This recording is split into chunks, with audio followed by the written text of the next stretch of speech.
Inaresto ang 2 katao matapos mabilhan ito ng ipinagbabawal na gamot mula sa nagpakilalang asset ng kapulisan.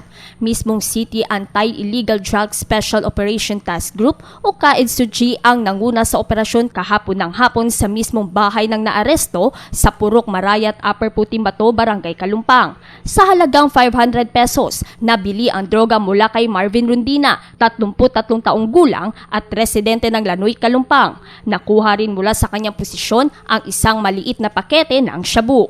Huli rin si Benjamin Kamid, 26 na taong gulang, nakuha sa kanya ang 2 medium-sized na pakete ng shabu. Parehong itinanggi ng dalawa na sila'y tulak ng iligal na droga, bagamat inamin nilang gumagamit sila ng pinagbabawal na gamot.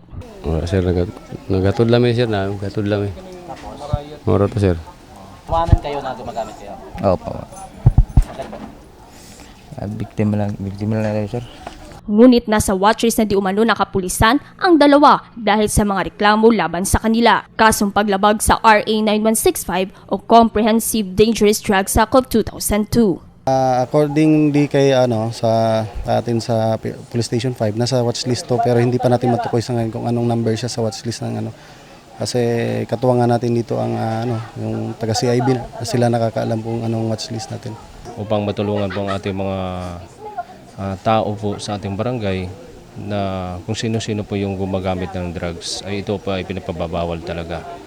Bilang isa po akong ng magulang ay dapat po ay tigilan po natin ang drugs upang hindi po malagana po dito sa ating barangay.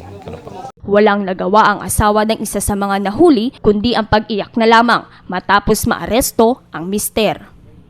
Shilane J. Kanda, Brigada News.